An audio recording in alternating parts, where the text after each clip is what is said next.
Okay, I just wanted to talk about this one here, question 15, in a bit more detail because there are a few confusing elements to it.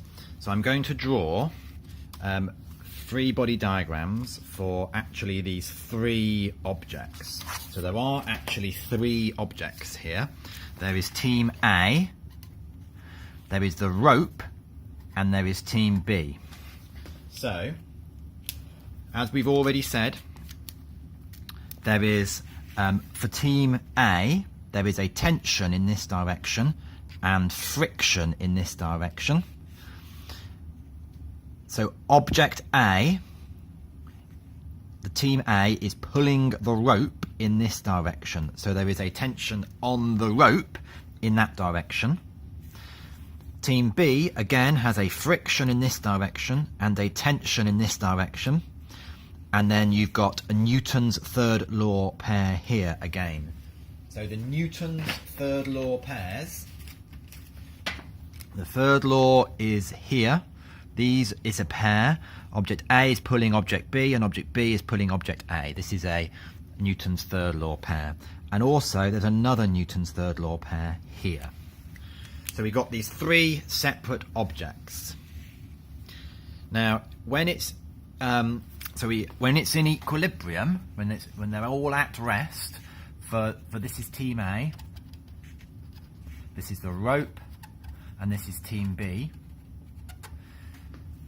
In equilibrium, this is at rest, then we can say that for Team A, these forces are equal in magnitude, opposite in direction. They are, it's at rest.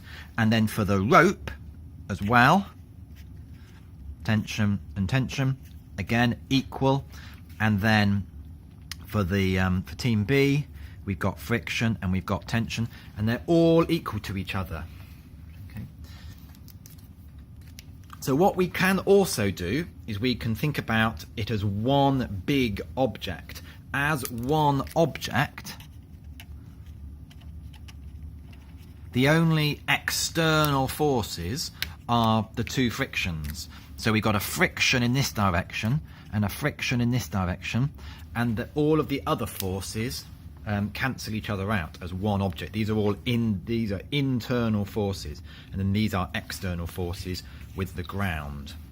So we can think about it as 3 separate objects, or we can think about it as one object.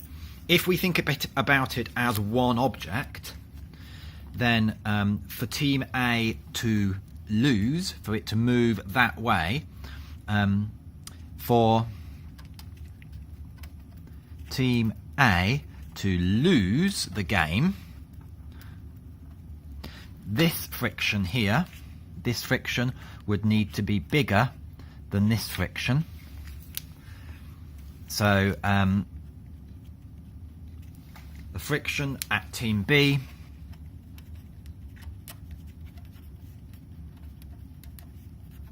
must be greater than the friction at Team A. So now there is a resultant. Now there is a resultant force to the right. So they accelerate. So not move, they accelerate to the right. That is Newton's second law, right? F is equal to ma. Resultant force is equal to mass times acceleration. I didn't make it clear up here, but when I said these are all equal, this is a Newton's third law. Yeah, object A exerts a force on object B exerts a force on object A. So we've got examples of Newton's third law, and we've got examples of Newton's second law. So now if we want to think about the second law for these objects, then we need to think about these 3 body diagrams. So we can think about, for Team B, when it accelerates, for Team B, you've got your your friction must now be bigger than the tension, so it accelerates in that direction. For the rope, right, this is where it gets a little bit complicated, because if the rope has got mass, then it needs to accelerate to the right, so the tension to the right must be bigger than the tension to the left. But of course, if it has no mass, then when you do F is equal to ma, which is this, in this case is, let's call it TB and TA, TB minus TA is equal to ma. If the rope has got no mass, then TA equals TB.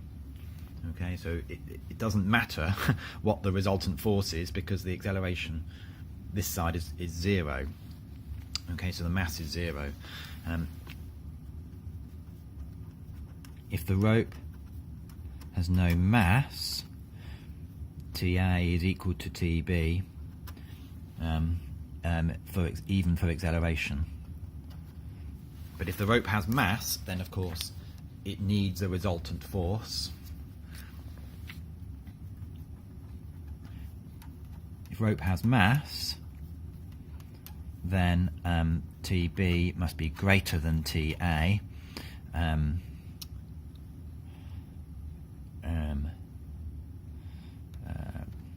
To make a resultant force, yeah. And then for team A,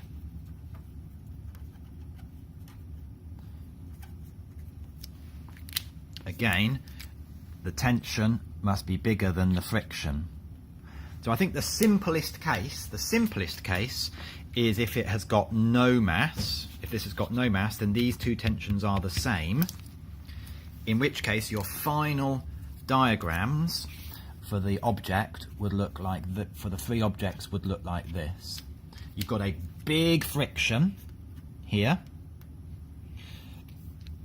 You've got a tension on the object this way, which is the same as the tension here, which is the same as the tension here, which is the same as the tension here, and then that tension must be bigger than the friction backwards. So I think that is, this tension is always equal to this tension, and this tension is always equal to this tension.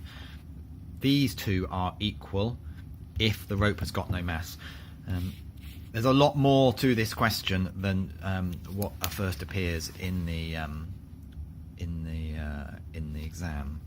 Okay, so I recommend that you do discuss this one with your teacher if you're finding it tricky.